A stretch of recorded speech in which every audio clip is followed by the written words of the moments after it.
So I'm going to use this to hollow out that cypress sink. This is a pretty aggressive blade. 1, 2, 3, 4, 5, 6 cutting edges. So it's pretty aggressive. And once I get the bulk of that cut out, I will then switch to this carbide. It's got all these sharp little teeth. It's way more smooth. This is going to be aggressive, where this one should smooth things out. And then maybe after that I go to, that's a metal blade, sanding disc.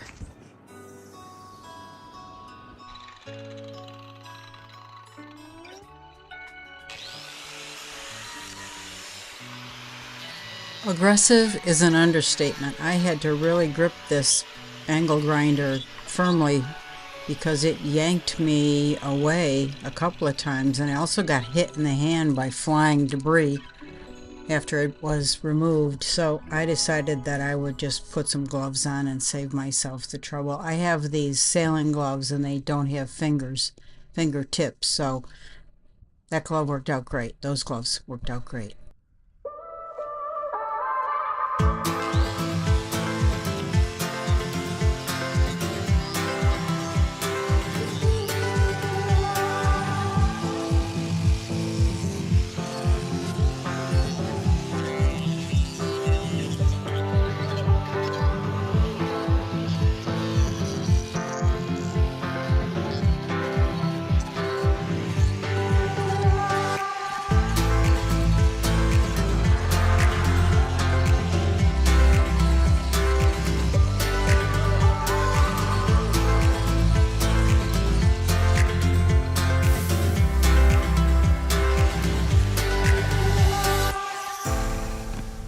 So after several minutes of wrestling with that blue heavy-duty cutter, I decided to switch over to the carbide bit.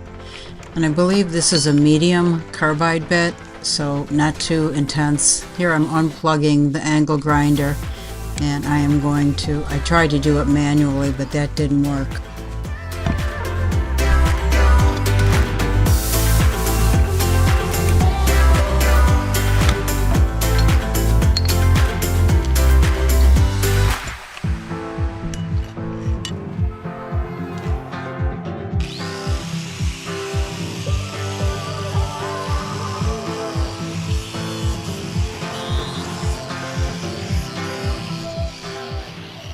Now this carbide bit is great, but boy did it throw a lot of dust, so I had to get a mask on. It's an N95. Probably didn't need anything that extreme, but I was getting covered in dust and I just didn't want to breathe that stuff, so hence the mask.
So this cypress wood is very, very dry, and you can see those huge holes in there that I'm going to try and fill. But I started with putting a walnut oil on this, trying to seal some things up, but I didn't think that was going to work.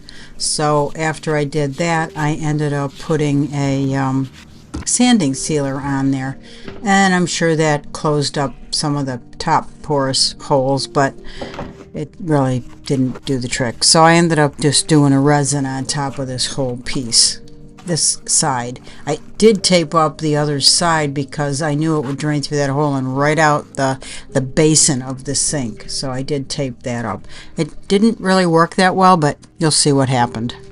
So I ended up going with epoxy, a 2-part epoxy, and you know, this stuff is great, but it does make a mess. It can seep into things, and that's what happened. So, you know, I knew what I was up against, but anyway, that's what I chose to do. And you can see this hole was really deep, and it's still bubbling up. So I am going to take my glove off, so try and grab this. I'm doing this with my phone and fill in those holes again. And here.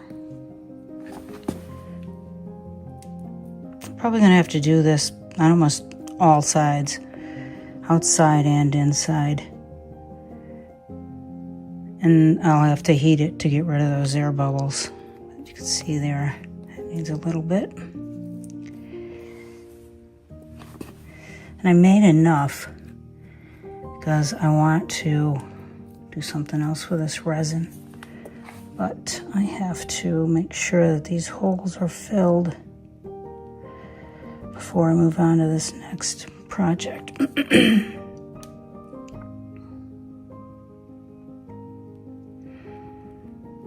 Fill these, overfill these, put some over there, the edge. I taped this up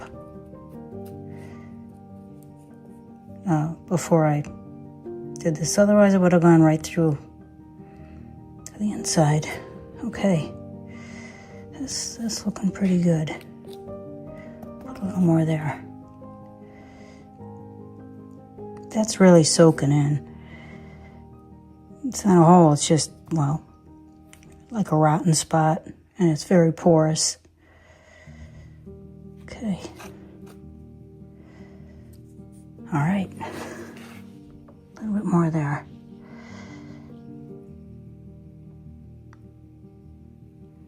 Okay. All right. There you go. These are not holes. These two are just pieces of probably junk that's coming up from the holes.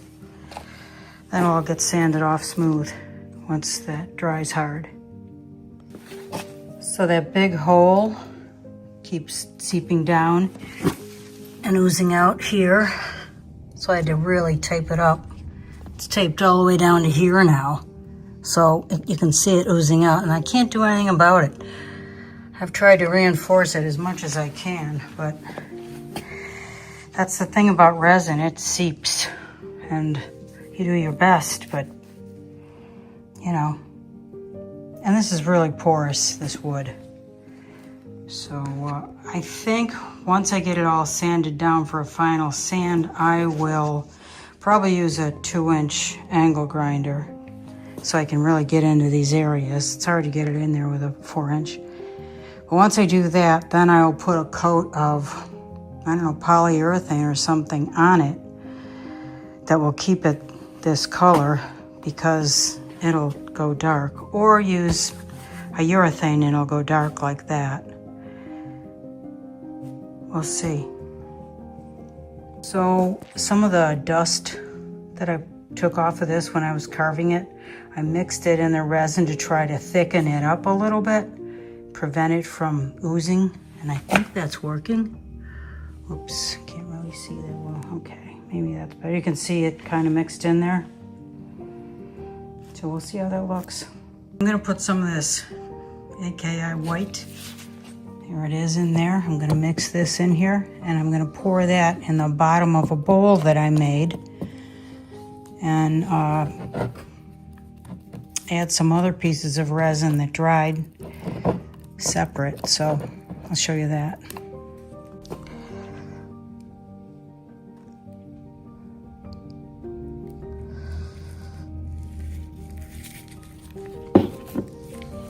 I'll let that ooze out to the edges.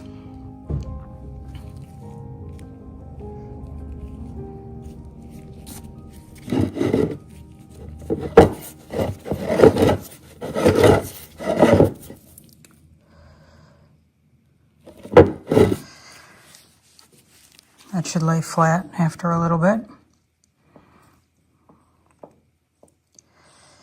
Still have quite a bit in here. Pour a little bit more in there. But I want to add some other things. I'll show you that. So I had these pieces left over, and I don't know if they'll sit on top or sink. I'm gonna see. I just think that's kind of a cool addition. See what else I got. Okay, I just thought that would be kind of cool. Got to heat it up and get rid of those bubbles, but other than that, I think that'll hold in place. That's pretty cool. So that's what I did for the downside, the underside of this walnut bowl that I made. And this needs a little bit more sanding with a fine sandpaper, but I'll do that once that dries. So this is the end with the epoxy on it, and you can see it darkens. I kind of like that, so I'll probably put a urethane on it to start with that will darken it. In the meantime, I had quite a few holes. I probably should have filled that one. I tried to fill it with epoxy, but it just kept draining out. Anyway, I filled a few holes here. This was a big cavity. And then this was a big cavity. This will take a while to dry, but this is what I used, water putty. You mix it up with water and it will get very hard and it will block water and stuff from coming through. There was a few other spots that I did on all sides. I didn't do anything underneath there because I'm gonna sand that under there again, the bowl itself. So we'll see. But this is gonna be really beautiful when it's finished.